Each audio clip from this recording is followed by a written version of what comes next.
Hey folks, Glenn May here with BassResource.com, and I've been bass fishing for about 5 decades now. This is dating me.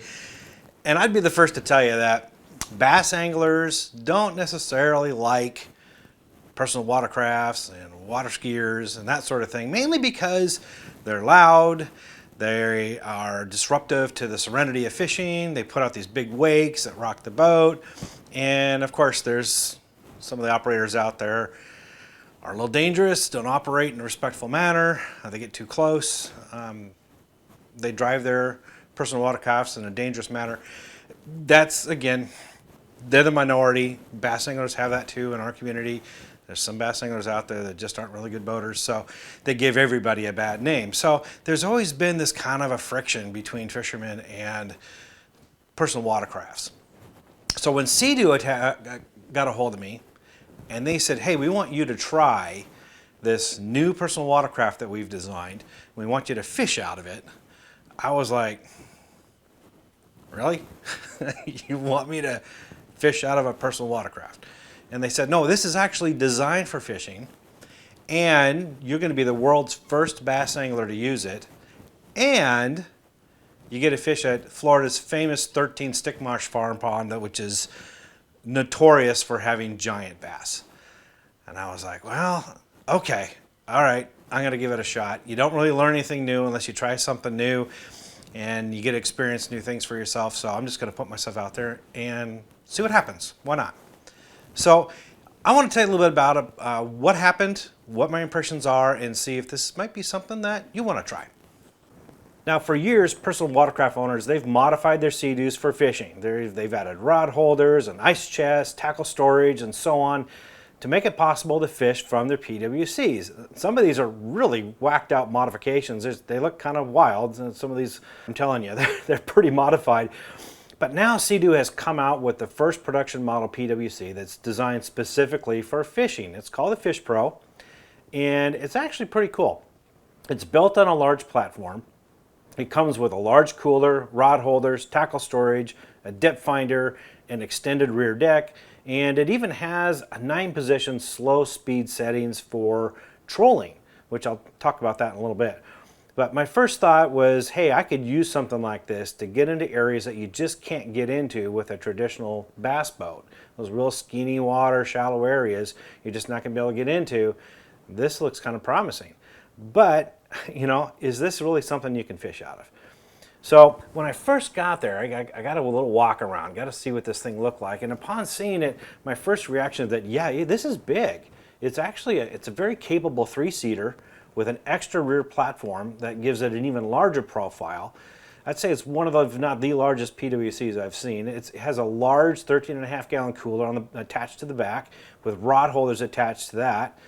The chest has a lot of room in it. It has plenty of room for beverages, food, ice, and of course if you want to put fish on ice, it has room for that. Today I had actually a bait bucket in there with several water bottles, ice, lunch, and I still had a ton of room left in there to put whatever else I wanted in there. And it's attached to this rear platform using these locking mechanisms they call link. And that actually, the reason they have this is it adds a modular approach to attaching all kinds of different accessories to this watercraft. You can put this in here, you can put a smaller cooler in there, you can add a fuel tank if you want. I can see transforming this cooler into a live well for like tournaments. You could actually do that, so it'd be pretty handy. And then you attach the little other cooler on, a smaller cooler, and there you go, you got your lunch and beverages in there. But one of the things that really stood out as I walked around was this integrated depth finder. It's actually a fish finder. It's built into the console for easy viewing while you're driving and also while you're fishing. I mean, the placement of this thing is, they thought this out. It's actually well designed. And it's a good unit. It's a Garmin EcoMap unit, has GPS navigation on it, chirp technology. It has traditional chirp sonar and their clear views. It's a really good fish finder, and I was impressed that that's on there. Also, it has a really large waterproof storage compartment on the front of the seat. And this is actually, you can access this while you're sitting down in it. So you can put tons of room in it. It's actually huge. You can probably put easily 2, maybe 3 tackle boxes in there, plus rain gear, plus a PFD and other equipment. Tons of room without having to modify it. So that I thought was really thoughtful. So after getting a look through all this, I decided, okay, well, now it's time to get on and actually go ride this thing. And when I first got on it, the very first thing I noticed was that it was actually very comfortable. It felt like a custom fit. It was nothing was awkward about it. Nothing felt uncomfortable. I actually felt that I was very safe in it. And I actually stood up. That was had to check it, rocked it back and forth. Is it going to tip over? And really, it felt very, very stable. It felt low center of gravity. It didn't rock that much. It took a lot of effort to do it.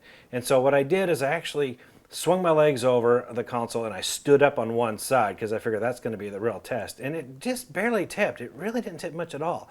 So I was really impressed. I could move around. I swept my leg around, pointed backwards. I moved around, sat sideways on the bench. I could move all over this thing without feeling like I'm going to fall over. It was very, very stable platform. So I was very relieved about that. And I've heard that PWCs, they're notorious for slow speed maneuverability, just not being very good. So that's the first thing I did as I kicked it on and kind of motored around at idle and then real slow speeds. And it actually was really easy to steer. I can make circles with ease, and this actually has a reverse throttle on it that works as a brake. And trust me, it is like a brake. If you've been on a bicycle before and you hit the brake, it felt a lot like that on water, which is pretty cool. But it added to additional maneuverability on it. So when I took off and got on plane, what I realized right away is that this engine was really responsive and very, very powerful. It had a lot of power and quick acceleration. Now, I'm used to going 70 miles an hour in a bass boat, don't get me wrong, but this has a very different feel to it. You're right there, very close to the water, and it's a different type of watercraft. So it took a little bit of getting used to, but it was fun. I'm telling you. At first, I wasn't really confident in the stability and control on this thing, so I didn't go full out. But by the end of the day, I was going over 50 miles an hour in choppy water without any problem at all. And I can tell you the learning curve just wasn't very steep. So if you've ever piloted a bass boat before, or any kind of boat, you can handle one of these with ease. Trust me on that one. The cool thing about this is that the engine really just is a gas miser. I drove all over this lake, and it's a pretty sizable lake, and I used maybe 3 gallons of gas at the most, maybe. And this has a really large fuel tank, and talking to Sea-Doo, they said you can go over 70 miles on a single tank. So you can reach pretty much any destination you want to with this and make your way back without any problems whatsoever. So that's pretty cool. And the ride itself was really dry. Even going through choppy water, it was a dry ride. I really didn't get wet. I expected to get wet and be soaking wet at some points during the day, but I didn't. It was actually a really dry ride. So cool, nice. I can drive it, steer it, not a problem. That's a PWC, but really this is a fishing machine. So how well does this fish? That was really wanted to know. So let me tell you about this. So I'm used to standing in the front of a deck with a bass boat while fishing, and so naturally that's what I did on this. I stood up to fish, and yeah, you can do it. Yeah, you can fish with ease, but understand it's not like normal standing up. You got a seat between your legs, so you're kind of at a stance, and that takes a little bit of getting used to. It wasn't really awkward, and I wasn't tired, or my legs didn't get tired at the end of the day, but it's just a different kind of stance. And again, you can fish while you're seated if you want to, or while you're seated forward, seated backwards. You can sit on it sideways. There's a little angled gunwale along the side. You can rest your feet on it while you're doing that. It's got kind of a gripping material on it so your feet don't slide and it's comfortable. And I can move, I tried all those different ways. And again, didn't feel like I was going to lose my balance or this thing was going to tip over at all. I felt really comfortable moving around on it, not a problem.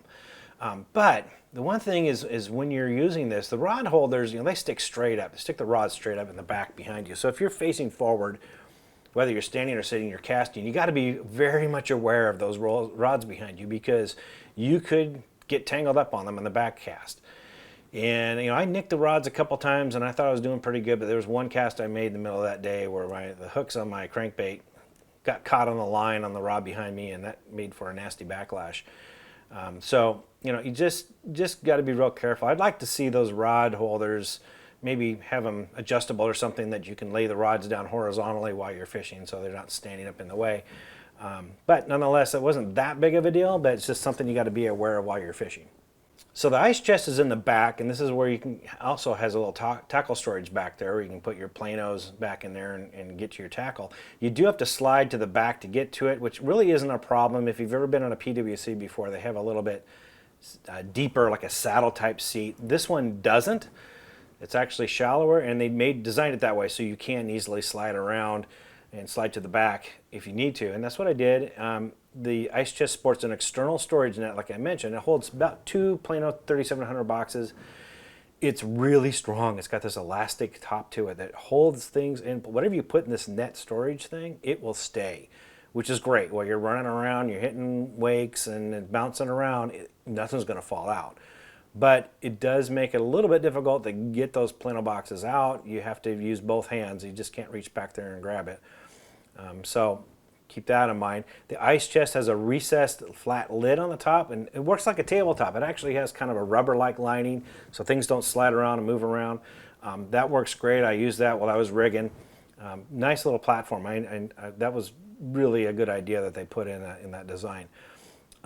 That said, though, I would like to see them add a few storage options up to the front of the watercraft for holding a few bags of baits or hooks or weights. You know, those things like as you're breaking off or you have to retie or re-rig or what have you, it's right there available to you, so you don't have to go to the back of the boat or back of the PWC and get all that. So I'd like to see that maybe in a future iteration. Hopefully they make something like that there. Now, if you're a bass angler, you're probably wondering about controlling the boat without a trolling motor. And this is a big thing for me. I was like, yeah, how do you do this? So I thought it was going to be kind of a pain, but quite frankly, it wasn't as much of an inconvenience as I thought it was going to be. For the most part, I just drifted along the shoreline using the wind just to kind of push me along. And of course, the wind wasn't going perfectly parallel to the shoreline. So every once in a while, I had to kick on the engine and back it up a little bit or move it around and reposition a little bit, and then just turn the engine off and let the wind do its job. The engine wasn't very loud. It's actually very quiet engines, and so when you kick it on, it's not like kicking on a prop engine. It's very quiet, and so I wasn't really worried about spooking the fish. So with time, with a little bit of practice, it wasn't really much of a hindrance at all. And I was able to fish just like you would normally for bass fishing. It's just that you don't have the full control that you would have with a trolling motor, but it's not that hard to adapt to the wind. Now, what I'd like to see on this is maybe if you could attach an anchor to it, maybe a power pole, micro anchor, or something like that. I think that would be very useful if you want to stay on a spot and maybe bed fish or fish a spot thoroughly, or maybe if you had an anchor with you. Again, that storage compartment up front's plenty of room, so you can have an anchor and attach that to it. That'll work as well, a traditional rope anchor. But yeah, I'd like to see something like that where you can attach that to the boat. But other than that, again, it wasn't that big of a deal. It did have this trolling feature. It has 9 incremental slow speeds for trolling, basically from 1 mile an hour to about 9 mile an hour. And I tried the 1 mile an hour, tried fishing that for a while along the shoreline, and I found it was just a bit too fast. It was kind of akin to setting if you got a Minn Kota, about a 40, right, or a 4 if you've got other trolling motors, but it's just a bit too fast. Now, if you had a headwind, then it probably would compensate and slow down enough where you could fish it, but it's definitely too fast if you were fishing, say, worms or plastics, jigs, flipping and pitching, that sort of thing. But if you're fishing a spinnerbait, crankbait, covering a lot of water, it's doable. Yeah, it's doable. You can do that. Now, if you are doing other kind of fishing, say walleye fishing or trout fishing, then you can troll with this with ease. It's actually really designed for that, and it's perfect for that. So if you're a fisherman that likes to troll, this will do it for sure. Overall, I think this is a good platform from somebody that wants a family-friendly recreational watercraft that also wants to use it for fishing, especially if you don't have the room to store a large boat in your garage, or maybe you live in an apartment and you don't have a big budget. I think these start around $15,000. It's a lot more affordable than a pricey fiberglass bass boat, especially a new one.